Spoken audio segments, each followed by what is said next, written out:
I don't even want to make this video. I really don't. What's going on, guys? So I was planning on getting this video out a little bit earlier than I am, but I wanted to take some time to really sit with the information that we were given and process my thoughts and really come up with something solid to deliver to you guys. So today, the Diablo 4 devs revealed the Season of the Malignant, which is going to be starting July 20th, so 2 weeks from today. And we're going to delve into the corruption, battle a new boss, wield new power, and earn rewards. So what does that mean?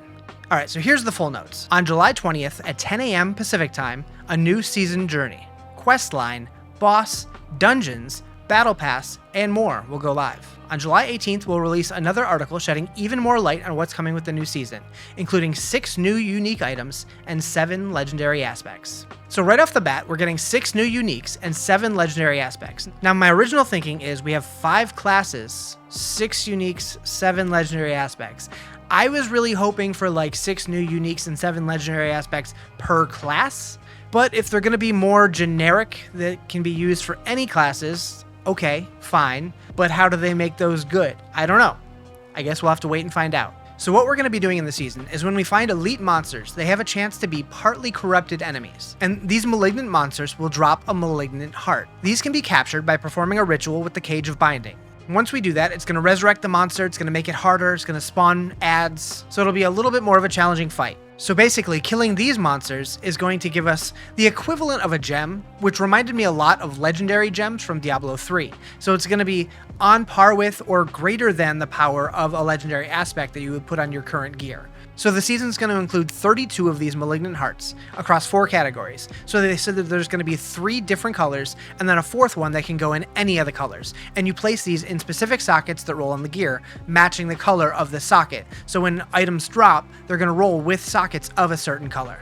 They also talked about these new places called Malignant Tunnels, which are supposed to be highly replayable dungeons that are going to end with a new boss and some way to choose between a couple different colors so you can kind of target farm the different hearts that you want to go for. This is where we'll fight Varshan the Consumed. This is the new boss for this season.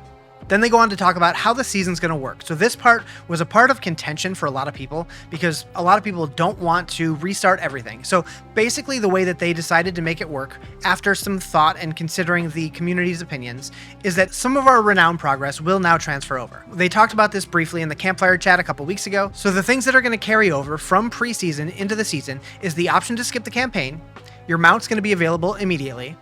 All previously discovered Altars of Lilith will be unlocked, and the corresponding renown for those.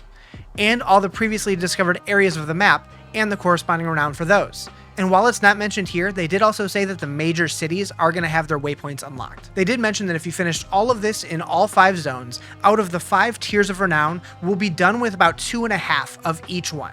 So we'll only have 2.5 levels to unlock. So we will have the first skill point, the first potion slot, we'll be halfway to the second skill point, we'll still need to unlock the max obols and the paragon points. So they're going to give us a head start, but we still have some work to do.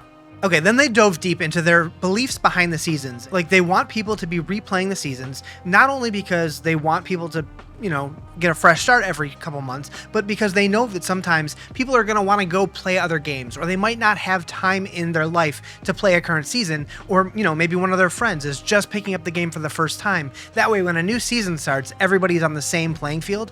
The only caveat to that is to play the seasons, or at least the first season, to get into the new mechanics, they do have to finish the campaign. But as long as you finish the campaign one time, you should be able to jump right into a new season as soon as it starts and be on the even playing field with everybody else. They then went on to talk a little bit about the season journey and the battle pass. So let's separate these first. The season journey is very similar to Diablo 3 season journey. So we're going to have a bunch of different objectives that we can complete. And in this version, different than Diablo 3, you don't need to complete every single thing on each chapter of the season journey. You have to complete something like 70% of them or something. So you have a little bit of choice. So if there's certain ones that you really don't want to do, you don't have to necessarily. Doing all these events on the season journey will reward favor, which is for the battle pass. We'll talk about that in a little bit. And upon completing each chapter, we're going to get rewards such as the new legendary aspects for the Codex of Power, mastery titles, that kind of stuff. And in addition, at some point, which it sounds like it's towards the end of the season journey, they're going to give us a Scroll of Amnesia, which I believe is a one-time use that's going to let us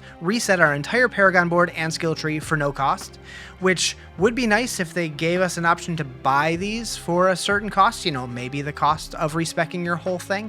I don't know. And last but not least, they did talk about the Battle Pass, which we're going to use our favor that we earned from the Season Journey to unlock this Battle Pass, which I do believe they said we can also earn favor just by doing regular activities in the game, so we don't necessarily have to focus on the Season Journey. But if we do the Season Journey, we're going to unlock extra stuff, so you might as well do it. But the Battle Pass is going to unlock both the free and paid tier simultaneously, but you only unlock the free ones unless you pay for the paid tier. And by doing this, we'll unlock some cosmetics. We're also going to unlock the Smoldering Ash, so we can spend this Smoldering Ash for perks like earning experience, gold, or obols faster.